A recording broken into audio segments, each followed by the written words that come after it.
Welcome to the थियो study hub. मेरा नाम है शिवानी सवाल। अब बेटा आज से स्टार्ट करेंगे आपका subject public administration in India. ठीक है, बीए प्रोग्राम और बीए ऑनर्स वाले दोनों ही बच्चों के लिए है। सेमेस्टर 1 में भी लगा हुआ है और सेमेस्टर 4 में भी लगा हुआ है। एनईपी के तहत, न्यू एजुकेशन पॉलिसी जो आपकी आई है उसके तहत न्यू सिलेबस करा रही हूँ। ठीक है, भारत में लोकतंत्र स्टार्ट करेंगे और फर्स्ट सेमेस्टर और फोर्थ सेमेस्टर दोनों ही सब्जेक्ट वाले बच्चों के लिए ऑनर्स और प्रोग्राम वालों का रंगमंच जो सब्जेक्ट है वो मैंने करा दिया। पूरा लिंक जो है नीचे डिस्क्रिप्शन बॉक्स में मिल जाएगा आपको। आपके अब तक फर्स्ट सेमेस्टर के जितने भी सब्जेक्ट हो गए हैं सभी के लिंक नीचे डिस्क्रिप्शन बॉक्स में मिल जाएंगे। रंगमंच हो चुका है, constitution value and fundamental duty वाला सब्जेक्ट था वो हो गया है, अंडरस्टैंडिंग पॉलिटिकल थॉट हो गया आपका, तो वो सभी आप देख सकते हैं।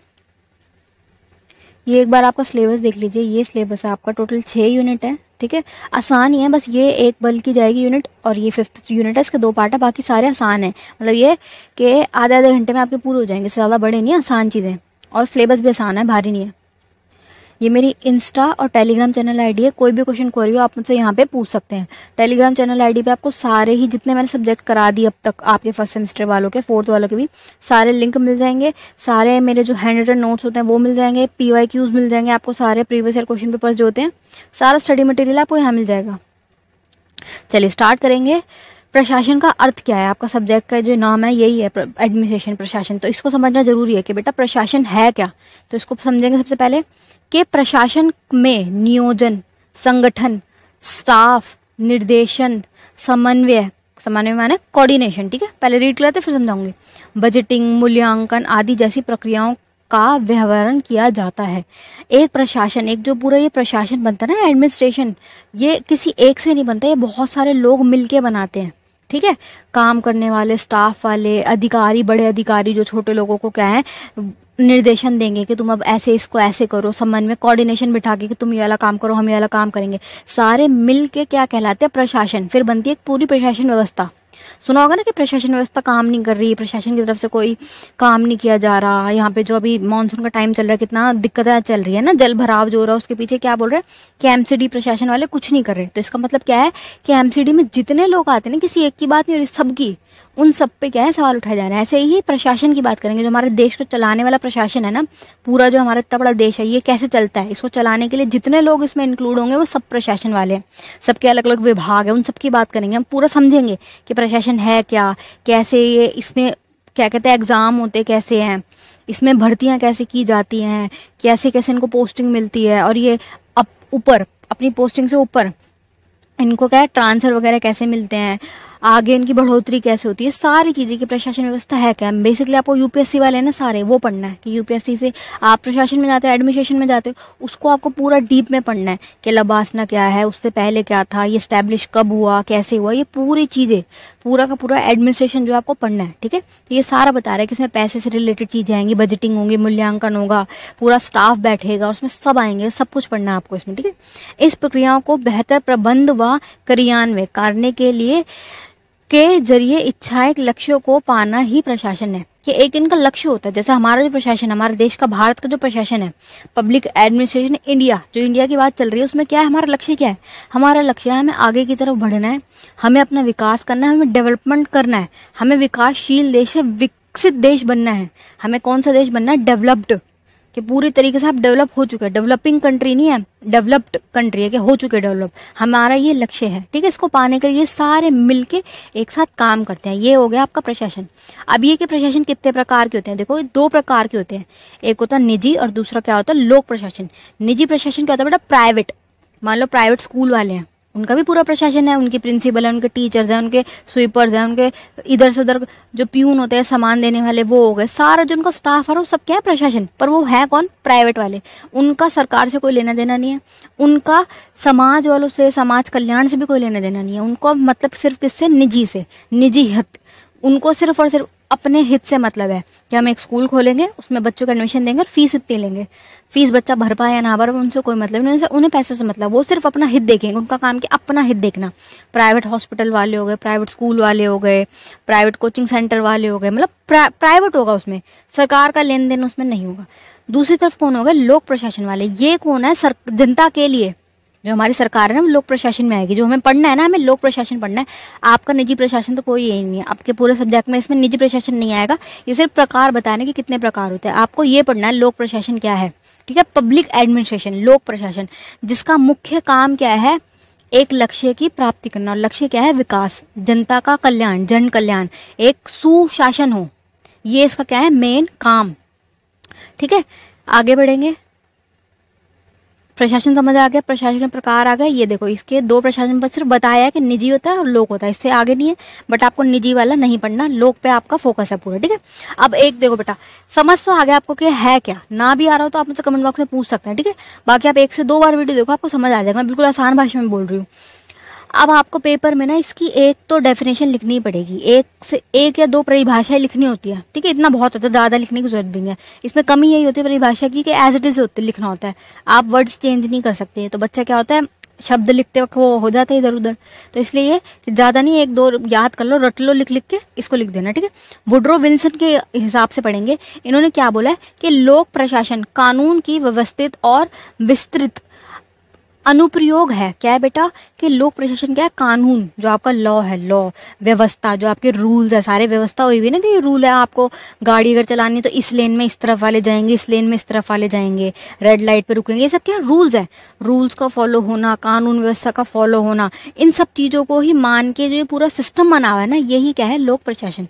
ये इसी को बोल रहा है, इसका अनुरूप है। ठीक है, लैंग्वेज थोड़ी कठिन है क्योंकि ये एक डेफिनेशन है, ये परिभाषा है, इसको आप चेंज नहीं कर सकते, एज इट इज इसको रट लो। ठीक है, अब अगली किसकी है, FL निगो और LG निगो के अनुसार इन्होंने क्या बोला है, इनके अनुसार देखें क्या है, सहकारी सामूहिक प्रयास, सारे मिलकर प्रयास करेंगे। इसमें विधायिका, कार्यपालिका, न्यायपालिका शामिल होती है। सारे क्या हैं, सरकार के ही अंग है, कार्यपालिका, विधानपालिका, न्यायपालिका, ये सब मिलके क्या करते हैं, हमारे देश का प्रशासन व्यवस्था चलाते हैं। हमारे देश के प्रशासन की जब भी बात होगी सब इसमें इंक्लूड होंगे। ठीक है, ये सारे मिलकर चलाते हैं। निजी प्रशासन से महत्वपूर्ण तरीके से भिन्न है, निजी प्रशासन से बिल्कुल अलग है। निजी प्रशासन का मकसद ही सिर्फ है अपने लिए काम करना, निजी, पर्सनल, बाहर वालों के लिए कोई जवाबदेही नहीं है। उनको सिर्फ पैसे से मतलब है, आप पैसे दो वो आपका इलाज कर देंगे, आपको स्कूल की सुविधाएं वगैरह दे देंगे, पैसे नहीं दोगे आपको घुसने भी नहीं देंगे, सिर्फ उनका अपना पर्सनल है। ठीक है, पर सरकारी क्या होता है, सबके लिए होता है।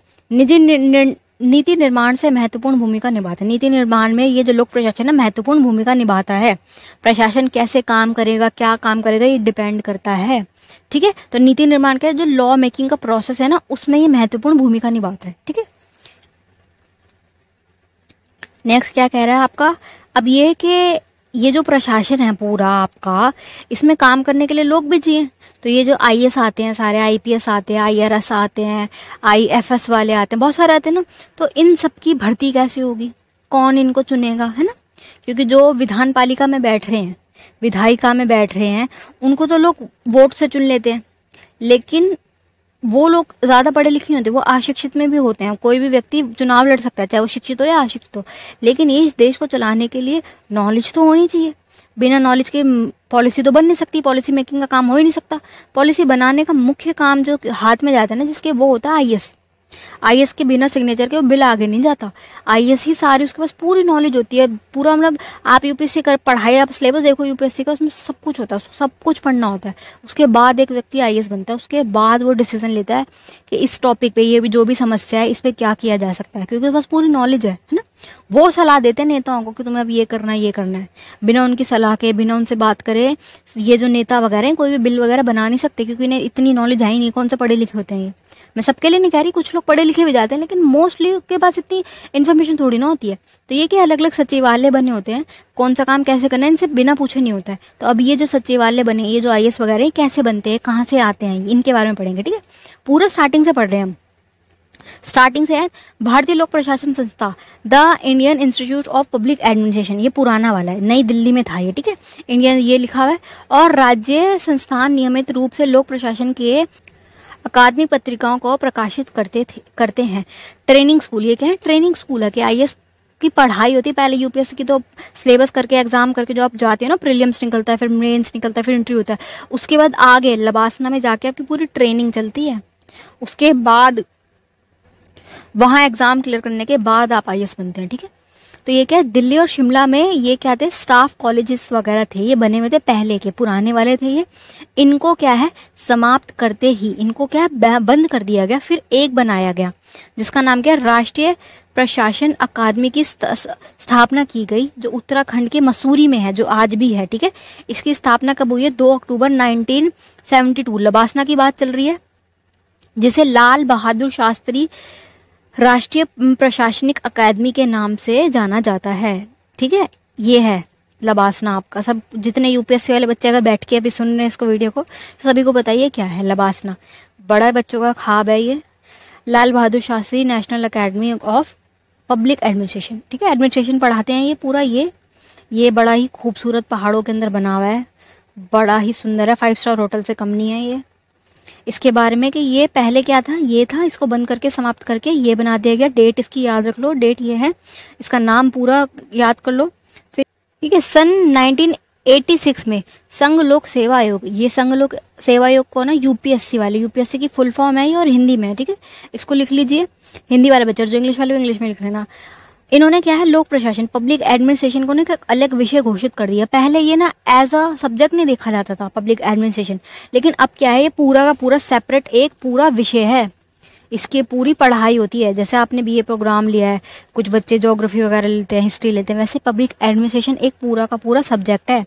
इसमें आप एमए भी कर सकते हो आगे जाके। ठीक है, और इसका विकल्प उम्मीदवारों को दिया गया, इसका विकल्प दिया गया कि आप ये भी पढ़ सकते हो। इसको एज ए सब्जेक्ट क्या है, अनाउंस कर दिया गया।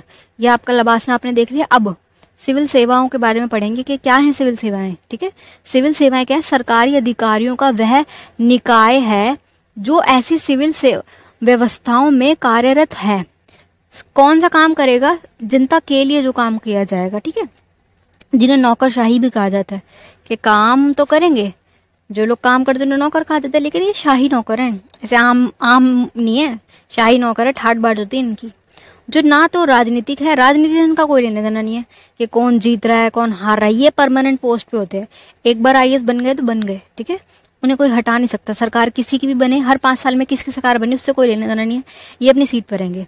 और ना ही न्यायिक से, इनका उससे भी कोई लेना देना नहीं है, न्यायपालिका वालों से, उनका काम अलग है। इनका काम क्या है, पॉलिसीज बनाना, क्या व्यवस्था चल रही है उस व्यवस्था को संभालना। अधिकांश देश में यह शब्द योग्यता और वरिष्ठ प्रणाली के आधार पर चुने गए, योग्यता मतलब स्किल्ड होना चाहिए। अगर कोई बच्चा यूपीएससी क्लियर करता है तो ऑब्वियसली वो स्किल्ड तो होगा। योग्यता और वरिष्ठ प्रणाली के आधार पर बहुत हाई लेवल का सिलेबस सेट किया जाता है, प्रीलिम्स, उसके बाद मेंस, ये पूरा जो है ना प्रणाली से चुन के जाते हैं ये, और पदोन्नत किए जाते हैं। मतलब क्या है, इनको अपॉइंट किया जाता है, कर्मचारियों को संदर्भित करता है। सिविल सेवाएं क्या है, इसको बताती हैं, जिसमें शामिल हो सकते हैं। ठीक है, मतलब ये कि इनका पूरा एक सिस्टम है कि इनको कैसे चुना जाएगा, पेपर होते हैं, पूरा आयोग बैठा हुआ है। ठीक है, इस तरीके से इनको चुना जाता है। ये है सिविल सेवाएं। अब नेक्स्ट क्या है, सिविल सेवाओं की संरचना। अब इनका स्ट्रक्चर कैसे बना हुआ है, सिविल सेवा क्या है, प्रशासन क्या है, ये सब समझ लिया। स्ट्रक्चर क्या है इनका, कैसे बना हुआ है, संरचना, इसको पढ़ेंगे कि कहाँ से शुरू हुआ, कहाँ से ये आया, क्योंकि ये अब का नहीं है। ऐसे नहीं है कि ये सिर्फ आज़ादी के बाद से शुरू हो रहा है। ये जो टॉपिक है ना, ये आज़ादी से पहले भी था, पहले भी सिविल सेवाएं थी, पर थी किन के अंडर, अंग्रेजों के अंडर। अब अंग्रेज चाहते क्या थे कि अगर कोई अधिकारी बनता है तो वो हमारा ये व्यक्ति बने, ब्रिटेन वाले बने, ब्रिटिश के लोग बने। हिंदू जो लोग हैं और जो हमारे देश के लोग हैं, भारतीय लोग जो है, वो नहीं चाहते थे कि ये लोग भी आएँ। तो ये क्या करते थे उस टाइम पर कि सिर्फ इंग्लिश में पेपर कंडक्ट करवा रहे हैं, हिंदी का ऑप्शन ही नहीं है। जो राजभाषाएं होती हैं, जो राष्ट्रीय मतलब हर क्षेत्र की अलग अलग भाषाएं होती हैं, उन लैंग्वेजेस का ऑप्शन ही नहीं है। पहले इंग्लिश को इंग्लिश आती नहीं, ये सारे हिंदू लोग, सारे यहाँ पे हिंदुस्तान में जो रहने वाले भारतीय लोग हैं, सारे भारतीय लोग थे, इनको इंग्लिश इतनी अच्छी कहाँ आती होगी। इन्होंने मतलब बहुत सारे तरीकों से ये हमेशा चाहा कि सिर्फ हमारे ही लोग आएँ बड़े पद पर। पद जो होते थे वो भी ऐसे होते थे कि उच्च पद वाले क्या होंगे, अनुबंधित, और निचले पद वाले क्या होंगे, असबंध। ठीक है, इन दोनों को देख लो। तो ये हमेशा ये करते थे कि सिविल सेवाओं में जो भारतीय लोग होते थे ना, जो इनकी खुद की जात के नहीं है, ब्रिटेन वाले नहीं है, उनको निचले पद तक ही रखो, उच्च पद पर अपने ही लोगों को रखो। पहले ये सब चीज़ें होती थी, पर बाद में जब हम आज़ाद हुए उसके बाद ऐसा कुछ नहीं है। सभी का बराबरी का हक है हमारे पूरे देश में, कोई भी आ सकता है, चाहे वो किसी भी जाति का हो, धर्म का हो, कुछ ऐसा नहीं है। बल्कि जो निचली जाति वाले होते हैं, SC ST वाले, उनको और रिजर्वेशन दी जाती है ताकि उन्हें क्या है, आगे आने का मौका मिले। उनकी जो कट ऑफ निकलती है वो कम होती है जनरल वालों से। ठीक है, कारण यह है कि उनको बहुत पुराने समय से दबाया गया, बहुत उनके साथ अत्याचार हुआ, इसलिए कि अब उनको अब मौका मिले, उनको भी एक अच्छी पहल है कि उनको मौका दिया जाता है। ब्रिटिश ईस्ट इंडिया कंपनी, ठीक है, ब्रिटेन वाले जो आए हुए थे हमारे यहाँ पे, इनके समय में क्या था, सिविल सेवाओं की संरचना को 3 श्रेणियों में विभाजित किया था। 3 पार्ट थे सिर्फ इसके, अब तो बहुत सारे हो गए, अब 3 थे पहले, सैन्य, नौसेना और वाणिज्य वाले, ठीक है, बिजनेस वाले, वाणिज्य। जो लोग वाणिज्य गतिविधियों या मामलों में शामिल थे, इसमें शामिल सिविल सेवाओं को सेना और नौसेना सेवाओं के में कार्यरत लोगों को अलग करने के लिए मूल रूप से सिविल सेवाओं के रूप में जाना जाता था। चार्ल्स कॉन्वर्सन भारत के गवर्नर जनरल 1786 से 1793 में उस समय के ब्रिटिश सेना के जनरल और अधिकारी थे। भारत का कौन था, ये गवर्नर जनरल था, उस टाइम पे क्या था, गवर्नर जनरल बनते थे, ठीक है, जो कि सिविल सेवाओं के अस्तित्व में लाने वाले पहले व्यक्ति थे। इसका नाम लिख लो, पहला व्यक्ति था ये जिसने सिविल सेवाओं को दिखाया कि क्या है सिविल सेवाएं और क्या है, कैसे होगा काम इसका। यही कारण है कि उन्होंने भारत की सिविल सेवाओं के जनक के रूप में जाना जाता है। इनका नाम लिख लो। जब भी बेटा डार्क लिखा होता है ना, जो चीज़ जो हाईलाइटेड होती है उसको लिख लिया करो, ठीक है। वॉरेन हास्टिंग्स बंगाल के गवर्नर जनरल ने क्या किया, 1773 में, देखो कितना पुराना टाइम पीरियड चल रहा है, 1700 की बात चल रही है, जब ये अंग्रेज हमारे यहाँ पे आए थे उस टाइम की बात है, ठीक है। हम तो 19वीं सदी में आजाद हुई, 17वीं सदी की बात चल रही है। 1773 से लेकर 1785 तक के समय में ही कंपनी वाणिज्य के मामले में होते रहते थे। उस दिनों के सिविल सेवाओं की नियुक्ति किसी प्रतियोगिता के माध्यम से नहीं की जाती थी, बल्कि कट ऑफ के माध्यम से डायरेक्ट की जाती थी, नामांकित की जाती थी। उस टाइम पर सिर्फ मार्क्स की बेस थी, मेरिट बेस पे थी, कट ऑफ निकलती थी, हो जाता था, एग्जाम नहीं था। बहुत पहले 17वीं शताब्दी में क्या है, एग्जाम कंडक्ट नहीं कराया जाता था, कट ऑफ के बेस पे कि जिसके से अबव मार्क्स है वो आ जाओ, और उच्च पद अपने वाले बंदों को देंगे। जो भारतीय वगैरह अगर आते भी हैं तो उनको नहीं दिया जाते थे पद, बहुत ही उसमें अनफेयर होता था। बाद में क्या है, 1852 में आएगा ये वाला एक्ट। 1852 में जो एक्ट आएगा इसमें क्या होगा, हाँ यहाँ से स्टार्ट हो रहा है, इसको पढ़ेंगे। ये आपने देख लेना बेटा, उच्च पद वालों को क्या कहा जाता है, अनुबंधित, और निचले पद वालों को ये कहा जाएगा कोवेनेटेड एंड अनकोवेनेटेड, ठीक है।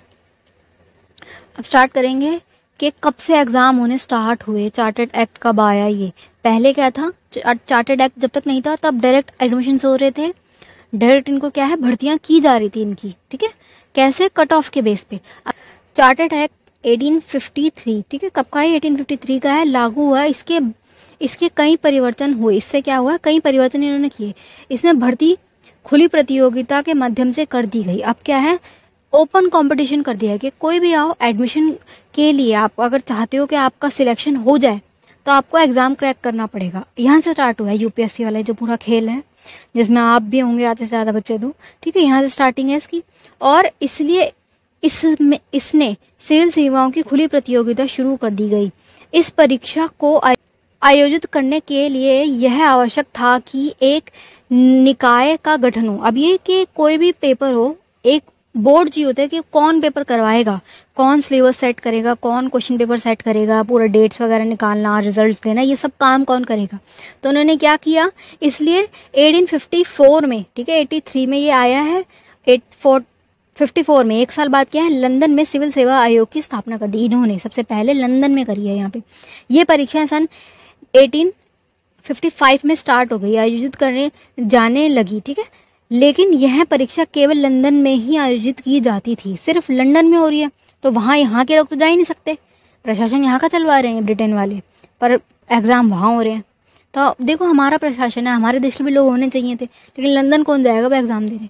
तो ये कि बड़ा ऐसा था कि इंडियंस का पार्टिसिपेट इसमें होना, भारतीयों की जो भागीदारी थी ना के बराबर थी, ठीक है। बाकी होने भी नहीं देते थे। अगर कोई बच्चा हमारे यहाँ का इंडिया का जाके वहाँ जाके लंदन में एग्ज़ाम क्रैक कर भी ले तो इनको बड़े पद पे आने ही नहीं देते थे, ठीक है। इनके हिसाब से चलता था, और इंग्लिश को करते थे प्रमोट, और हो ही नहीं पाता था इसी कारण से, लैंग्वेज वगैरह की दिक्कतों से। और उस समय परीक्षा में शामिल होने की आयु सीमा केवल 23 वर्ष थी, कि अगर आप 23 ईयर के हो या इससे छोटे हो तो ही आप इस एग्ज़ाम में आ सकते हो। अब देखो 23 कितनी कम एज है, ठीक है। 23 साल के बच्चे में कहाँ इतनी समझ होगी कि वो इतने बड़ा एग्जाम ऐसे क्रैक कर ले, ठीक है। चार्टर्ड एक्ट में 1853 के बाद भारतीय भी इस सेवाओं में परीक्षा में हिस्सा बन सकते थे। जो ये एक्ट आया इसमें क्या है कि भारत भी वाले भी ले सकते हैं, क्योंकि खुली प्रतियोगिता, खुली में कोई भी आ सकता है। लेकिन क्या है, सिस्टम ही ऐसा बना रखा था कि एक तो इन्होंने एज कम करते जाएंगे ये, कि पहले इन्होंने 23 करी, फिर 23 के बाद ये एज को और छोटा कर 21 कर देंगे, 21 से 19 कर देंगे, ताकि क्या है उच्च सेवाओं में ना भारतीय ना आ पाए। रीज़न क्या है, अब देखो 19 साल का बच्चा है, उसको इतनी इंग्लिश कहाँ से आएगी। 19 साल से बड़े बच्चा जो है वो उसमें एग्जाम में पार्टिसिपेट कर ही नहीं सकता। 19 साल का बच्चा अपनी खुद की जो हमारी भारत की लैंग्वेज, हमें हिंदी आती है, हिंदी ना करके इंग्लिश पे इतना वो कैसे कर पाएगा पकड़। जो बच्चा अंग्रेज है उसको ऑलरेडी इंग्लिश आती है, सिर्फ उसे पढ़ाई करनी है। लेकिन जो बच्चा हिंदी का है उसे पहले तो इंग्लिश समझो, इंग्लिश पढ़ेगा वो, उसके बाद जा पाएगा। तो ये बड़ा गलत सिस्टम था। और रीज़न यही था कि एग्ज़ाम लंदन में हो रहे हैं, एग्ज़ाम पास कर सकते हैं भारतीय, लेकिन उनकी एज का ये एज की इन्होंने बड़ा वो उच्च पद पर जाने ही नहीं दे रहे। तो ऐसे कर करके अपने ही लोगों को ये उसमें रखते थे। चार्टर्ड एक्ट में क्या था, कोई भी जा सकता था। वे 1861 में अनुबंधित कॉन्वेक्टेड सेवाओं में भी शामिल हो सकते थे, कि जो उच्च पद है ना उसमें शामिल हो सकते हो। इन्होंने ये बनाया रूल, बट ये सिर्फ बोलने की बात है, होने देते नहीं थे ये। भारतीय सिविल सेवा अधिनियम उसी वर्ष 1861 में लंदन कैनिंग के तहत पारित किया गया। भारत के लिए सिविल सेवा आयोग क्या है, पारित कर दिया गया। इसमें कुछ अधिकारियों को अनुबंधित सेवाओं में आरक्षण प्रदान किया गया। आरक्षण दे दिया गया कि इनके लिए फिक्स सीट। यह परीक्षा केवल अंग्रेजी भाषा में आयोजित होगी। यही सबसे बड़ा ड्रॉबैक था, सबसे बड़ी कमी थी। सिर्फ और सिर्फ इंग्लिश को रख रहे थे ये, कोई और लैंग्वेज नहीं। जैसे आपके यूपीएससी वगैरह हैं, इसको आप कोई और लैंग्वेज में दे सकते हो। जो रीजनल एरियाज होते हैं जहाँ पे उनकी उपभाषा चलती है, वहाँ की लैंग्वेज उठा सकते हैं। अपना ऑप्शनल का जो पेपर होता है वो गुजराती, मराठी, जो भी उनकी लैंग्वेज उसमें वो दे सकते हैं, कुछ मना ही नहीं है। लेकिन इनके टाइम पे इन्होंने क्या किया, ओनली इंग्लिश, जो हमारे वाले लोगों के लिए बड़ा ही कठिन काम था, नहीं हो पाएगा। यह ग्रीक और लैटिन की पारंपरिक शिक्षा पर आधारित था। और शिक्षा पद्धति किसकी ले रखी थी, ग्रीक वालों की और लैटिन वालों की। ठीक है, सन 1855 तक परीक्षा में बैठने की आयु सीमा 23 थी। ठीक है, 23 थी। सन 86 में 1860 में इन्होंने क्या किया, घटाकर 22 कर दी। 23 से 22 कर दी, 22 से 21 पे जाएंगे, 21 से 19 पे चले जाएंगे, बिल्कुल घटाते चले जाएंगे। जिससे क्या है, भारतीयों को इस प्रतियोगिता में आना बड़ा मुश्किल हो जाएगा। ठीक है, यही है सिविल सेवाएं। पूरा मैंने समझा दिया कि प्रशासन क्या है, प्रशासन के प्रकार क्या हैं, प्रशासन का स्ट्रक्चर क्या है, एग्ज़ाम कैसे होते हैं, कौन सा बोर्ड इनको एग्ज़ाम करवाता है, कैसे होता है। और शुरू से पढ़ रहे हैं हम, जब हमारा देश आज़ाद नहीं हुआ था, ब्रिटेन वाले थे, तब से पढ़ रहे हैं हम, 17वीं शताब्दी से पढ़ रहे हैं कि तब से सिविल सेवा क्या थी, कैसी थी। ठीक है, अब बेटा किसी को कुछ भी ना समझ आया तो आप मुझसे कमेंट बॉक्स में पूछ सकते हैं। स्टार्टिंग है, इंट्रोड्यूस कर रहे हैं, और आप हो भी फर्स्ट सेमेस्टर वाले बच्चे, आपको थोड़ा कठिन लग रहा होगा, पर कोई बात नहीं, आप इसको स्लोली पढ़ते चलो, सुनो एक बार वीडियो को, आपको धीरे धीरे समझ आने लग जाएगा। ठीक है, नहीं आता तो कमेंट बॉक्स में पूछ लो। जितने मैंने आपके फर्स्ट सेमेस्टर के, फोर्थ सेमेस्टर वाले बच्चों के सब्जेक्ट करा दिए, वो नीचे लिंक सारे डिस्क्रिप्शन बॉक्स में है। बाकी आपके इंपॉर्टेंट क्वेश्चंस वगैरह सारे टेलीग्राम पे मैं भेज दूंगी। ठीक है, best of luck for your exam.